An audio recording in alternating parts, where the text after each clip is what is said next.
Crônicas, capítulo 13, o verso é o 14. Uma breve meditação com vocês. A Arca de Deus esteve com a família de Obed-Edom por 3 meses em sua casa, e abençoou o Senhor a casa de Obed-Edom e tudo quanto ele tinha. Você possa estar lendo comigo mais uma vez. A Arca de Deus esteve com a família de Obed-Edom por 3 meses em sua casa, e abençoou o Senhor a casa de Obed-Edom e tudo o quanto ele tinha.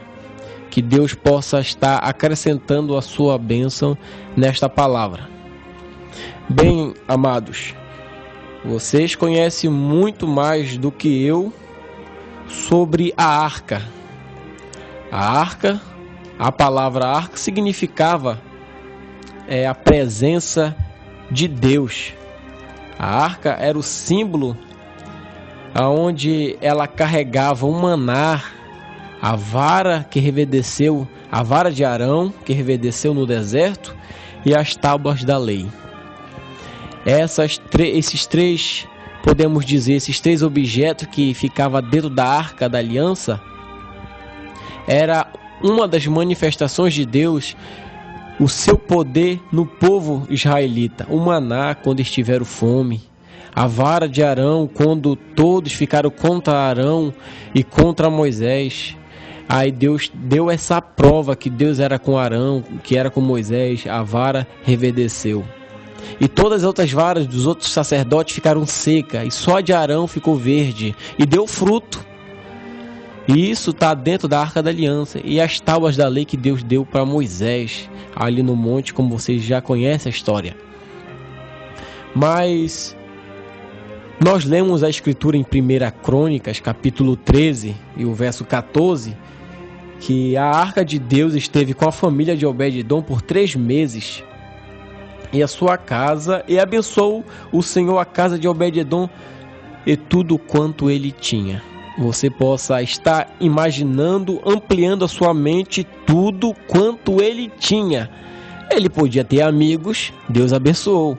Ele tinha parentes, Deus abençoou. Ele tinha fazenda, Deus abençoou. Ele tinha filhos, Deus abençoou tudo o quanto ele tinha.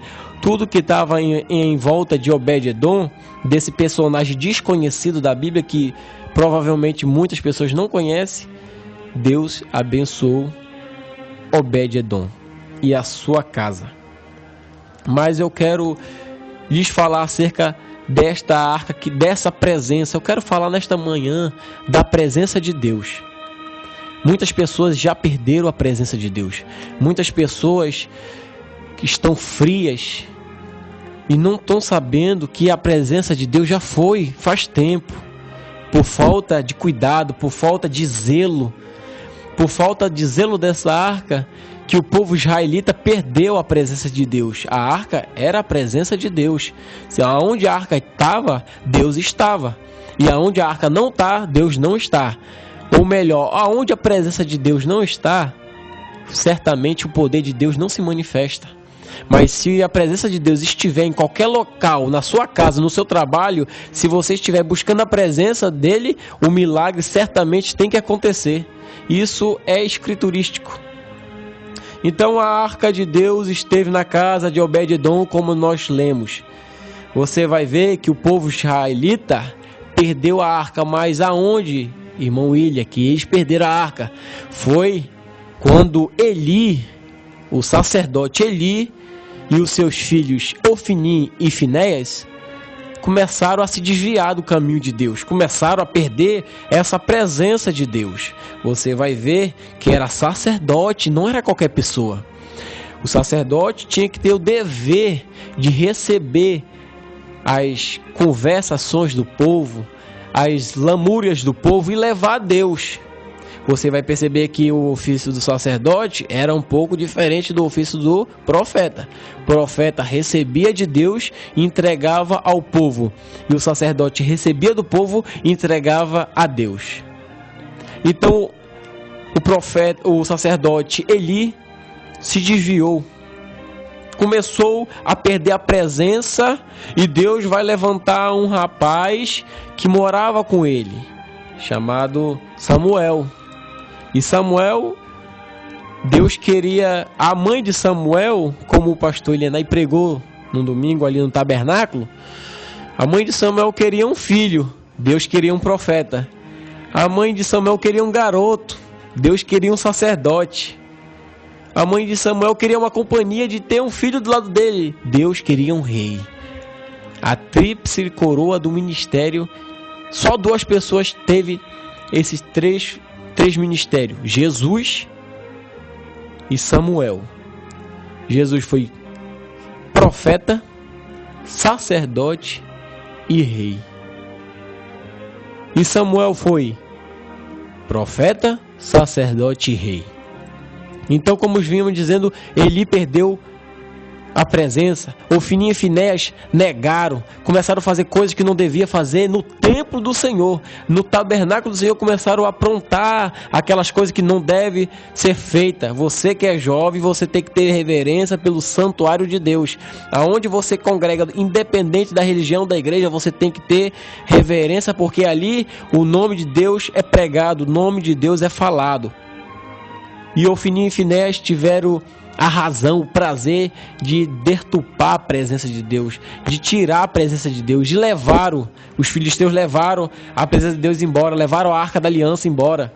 E você vê, quando a presença de Deus não está numa nação, começa a ter terremotos, decadência, destruições. Você vê que acontece nos países aí fora que perderam a presença de Deus, muitas catástrofes, muitas coisas mais aconteceram, estão acontecendo porque perderam a presença de Deus. Mas nesta manhã eu venho te dizer, se você perdeu a presença de Deus, corra o mais rápido possível, vai atrás dela, ora, busca, clame a Deus e certamente Ele vai te ouvir. E Deus levantou Samuel, e Samuel passou os tempos. Samuel foi à casa de Jessé, atrás de um rapaz que ele mesmo não sabia quem era. Jessé apresentou os seus filhos mais belos do exército, Abner. Apresentou aqueles homens fortes, robustos, Eliar, Abinadab, Samar.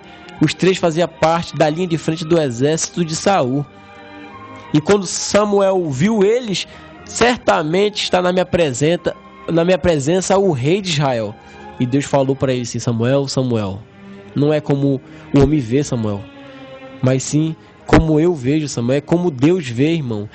Não é como o homem vê tua situação neste momento, meu irmão. Não te desespera, não. É como Deus está te vendo. Deus está te vendo, calma. Não vai ser precipitado, fazer coisas que não deve. Deus está te vendo, Deus sabe de todas as coisas. Os olhos dele, a Bíblia diz que está sobre os fiéis da terra.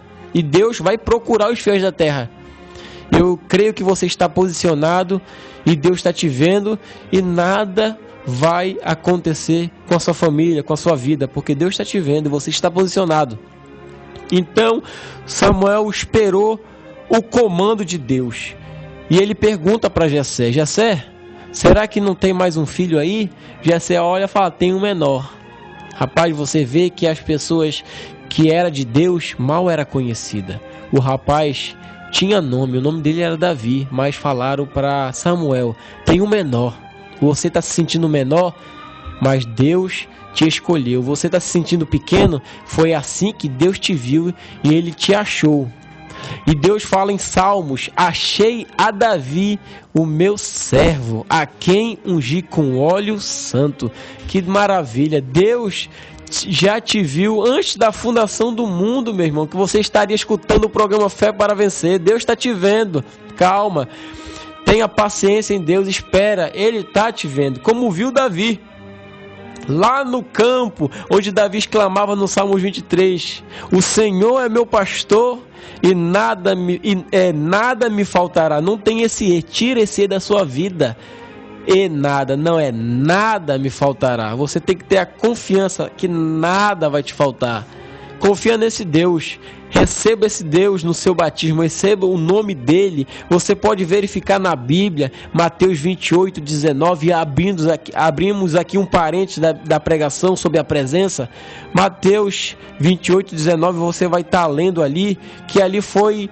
Deus mandou eles ir e batizar no nome do Pai e do Filho e do Espírito Santo. Agora eu te pergunto, qual é o nome do Pai, o nome do Filho e o nome do Espírito Santo? Aí de repente, mais lá na frente você vai ver Pedro e os discípulos ali, onde foram os primeiros batismos. Aí perguntaram para Pedro: que faremos, irmãos amados? E Pedro com o Espírito Santo fala, lá em Atos 2:38, fala assim: arrependei-vos e cada um de vós seja batizado em nome do Espírito, nome do Senhor Jesus Cristo, para perdão de pecado, e recebereis o dom do Espírito Santo. Agora você achou o nome do Pai, o nome do Filho e o nome do Espírito Santo. Essa é a confirmação de Mateus 28:19, é Atos 2:38. As duas escrituras andam juntas. E Jessé foi ali, falou para Samuel que tinha um menor. Deus escolheu o menor. Nessa escolha de Samuel, pegou, consagrou Davi, derramou o óleo ungido. E aí ele foi chamado para fazer uma grande obra. Agora ele já teve a experiência dele. A grande obra era matar o gigante, era reinar sobre Israel no futuro. Você pensa que Davi foi consagrado aqui, agora, e foi correr para o trono? Negativo. Passou 20 anos, como ouviu o pastor Elias, o pastor Elianai pregando. Passou 20 anos da consagração até o trono. Irmão, tua bênção está demorando? Pode passar 20 anos, mas ela vai chegar. Davi estava no pasto. Eu posso enfatizar aqui para você nesta manhã linda, que Davi estava no pasto, e pensando: eu estou com os pés no pasto, eu estou com os pés na prova, eu estou com os pés na tribulação, mas o meu coração está no trono. Davi estava com o pé no pasto, mas o seu coração estava no trono. Você está com pés aqui na terra, mas vai ter um local reservado ali no trono, ali no céu para você. Você tem que crer na palavra: e conhecereis a verdade, e a verdade vos libertará. E você vê que ele começou a cumprir o seu ofício. Começou a matar leão, matou urso, matou um gigante filisteu que tentou afrontar o exército de Deus vivo. Você pode estar encontrando em 1 Samuel, capítulo 17, a história dessa guerra, que Davi venceu em nome do Senhor.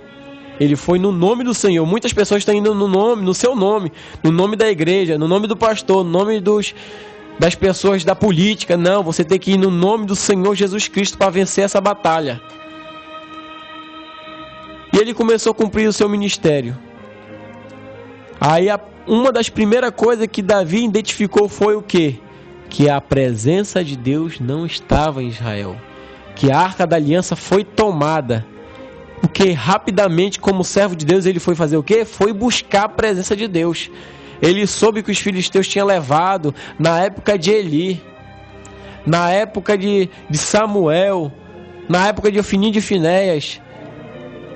Perderam a presença de Deus, deixaram os filisteus levar a presença de Deus. Mas Davi, o homem escolhido de Deus, tem que haver um homem escolhido para trazer a presença de Deus.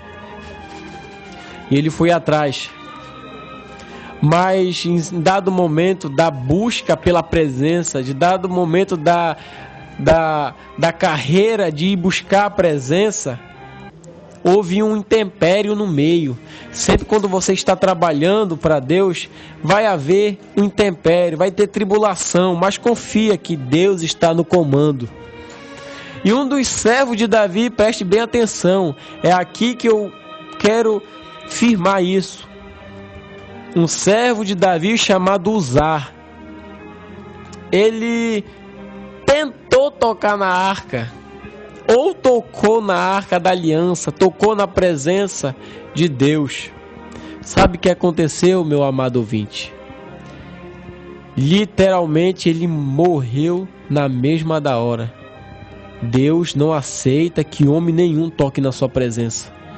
Você que gosta de estar ofendendo ministros, você que gosta de estar indo contra a opinião do pastor da sua igreja, contra o ministério, contra a mensagem de Deus, contra a Bíblia, cuidado, você está tocando na presença de Deus.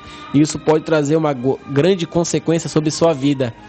Mas eu creio que você que está nos escutando, que é eleito de Deus, tem um temor de Deus, você não toca nisso. Você deixa para as pessoas consagradas para isso. E Uzá tentou tocar na presença de Deus, e ele não era chamado para lidar com a Arca da Aliança. Só o sacerdote escolhido, um sacerdote reverente, que podia estar na presença da arca. E mesmo assim, nenhum sacerdote podia tocar na arca, porque Deus não aceitava que tocasse na sua presença. E esse homem chamado Uzá, despreparado, esse servo despreparado, tocou na presença e foi fulminado. E Davi, olhando aquele quadro, ficou com medo, claro. Um dos melhores servos dele morreu. Davi viu que não era hora de levar a presença de Deus para sua casa, porque ele sabia que tinha família na sua casa. E todos ele sabia que a família dele não era como ele, não era escolhido como ele. E provavelmente eu posso enfatizar aqui para você, abrir um parênteses, que seu filho, a sua mulher, os seus sobrinhos podia tocar na presença de Deus sem ser escolhido, e podia morrer muitas pessoas da sua casa. Mas Davi se colocou numa posição um pouco difícil.